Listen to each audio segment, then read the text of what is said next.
Thank you for tuning in to another episode of WGC Fits. Today, we are going to be going over the Blueprint S iron. We are joined by Captain Ballspeed. So, everybody wave and say hi to Captain Ballspeed here. This is an iron that I am very excited about. This is an iron that I know Ian is very excited about. This is an iron you've already hit and ordered. I didn't order yet, but we're close.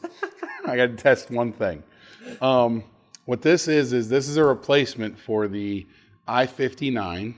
They've taken all of the feedback at Ping that they got from the tour guys about how that club performed and basically turned it into a player's cavity back monster, I would say.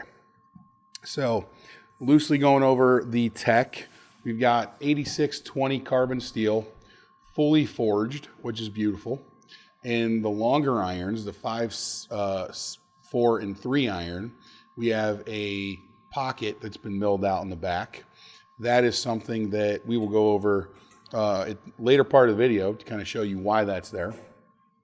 We have true forging going on here, so all one piece, nothing, kind of crazy with pockets or anything. And then you also have a loft window that's pretty good, which is 44 with the pitching wedge and 33 with the 7 iron. So go ahead, talk us about what the look and the feel are here, Mr. Ian. Well, since I have I-230s, there's less grooves. There is less grooves. It's throwing me off. Yep. So they're, I forget the actual name of the tech that they had there, but the 230, the 525, actually I shouldn't say that. I know the 59 and I think the 230 have the face where there's more grooves going on, and they did that to kind of help control spin, or I should say gain spin out of the rough for those flyer lies, right? Yeah. Here, we've gone back to traditional grooves. Something that's a little bit more traditional, because basically what a lot of the tour guys were saying was if they're going to play a club like this, they just want to be in total control. Yeah. The other thing to note is the center of gravity in this is quite low compared to the 59. Yeah. That is going to be something that I think is going to be a welcome, let's say, new thing to this iron line. It's quite low. The shape is pretty similar to my I-230.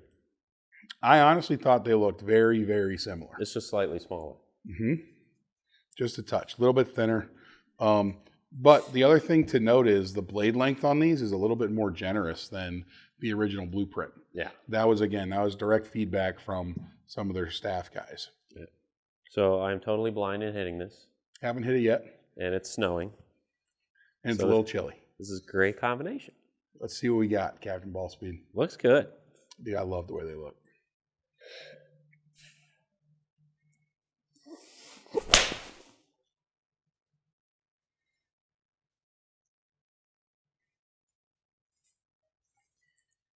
Well, I hit it dead center. I mean, everything about this is... minus the misread of spin. Can I get a normalized, please? There we go. So it missed the spin on that one, but I would say pretty true ball flight for what you like to do. Yeah, I like to miswrite. Oh. That was a bad one. That was healed, but I don't think the shaft is liking me. No, this shaft is a bit soft for you. Yeah. We'll swing a little slower. Mm-hmm. Yeah, there we go. That's not getting too high. Because that's what happened with me with the I-59s. They got pretty high on me. Well, that's very interesting because, again, it's just about how you're delivering the loft and the center of gravity of the club, right? Yeah. You're traditionally, I would say, and argue for someone of your speed, a pretty low ball hitter. Yes. You are not someone who gets that ball up in the air all that much unless you really have to. Correct. I like the feel of them. They feel so good, right? I don't think anything feels better than a golf club made out of 8620 carbon steel. I don't care what anyone says. I've said that for a long time now. I absolutely love that. If we zoom in here, AJ's drooling. Just a little bit.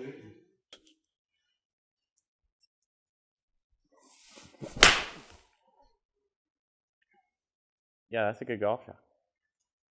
Now, as good as I'm not losing them. These are from, like, let's say 6 iron down, The thing that sold me on this was when I started hitting the 5 and the 4 iron. Yeah. Right. So go ahead and tag one more with the 7. Then we're gonna challenge Ian on this 30-degree day. Start ripping 4 irons. Oh, that's the money shot. I like that one. I'll take that one.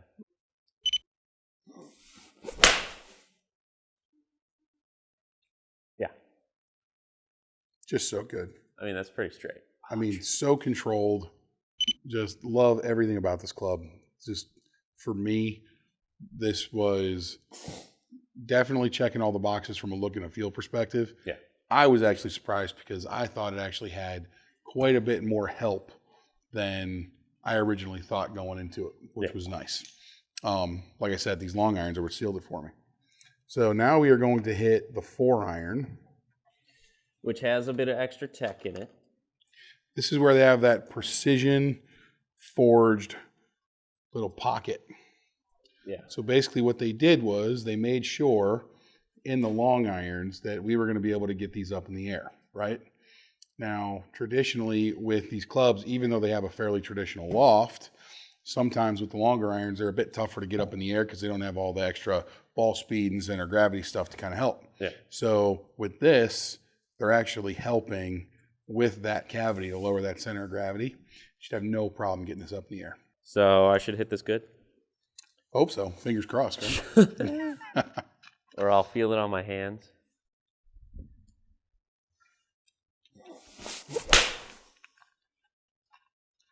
Not bad for an S300. In my swing. 240. Ah, 240, a yard pretty short. Close. What was the height, though? 88. See, that's normal for me, is 90. Exactly. You don't hit long irons very long. You tend to get a bit high. into them. High, I should say. You tend to get a bit into them and kind of almost hit down on them a bit more. Yeah, I'm not a picker of the ball.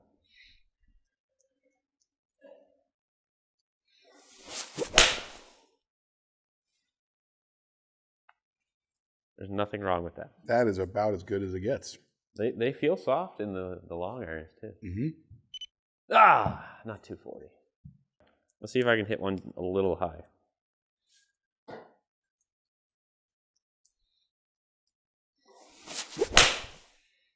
There we go. That's always the telltale. If Captain Ball Speed can get a 4 iron up in the air, we know it's a good golf club. Oh, only an extra 10 feet. But again, this is what you do, Yeah. right? I've played enough golf with you, watched enough golf shots with you there. You hit long irons low. You mean like this? This is good. Bam. All day. Off a All tee, day. runs forever. Off the tee runs forever. Gary Woodland style. Yeah. All right, let's try a high one with this. That's what I tried to do. I want to see how high we can get it. Give this That's as high as I could give get this it. the college effort. The college effort. Give me a landing angle of 42 with this. What was the third 39. one? What? It was 39. Give me a landing angle of 42 plus. Get it up. I'm gonna have to hit the ground back here. Sometimes you gotta land a green from 240 and stick it. Give me okay.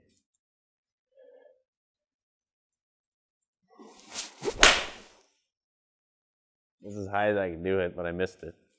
Did miss it, but that launch was better. Better.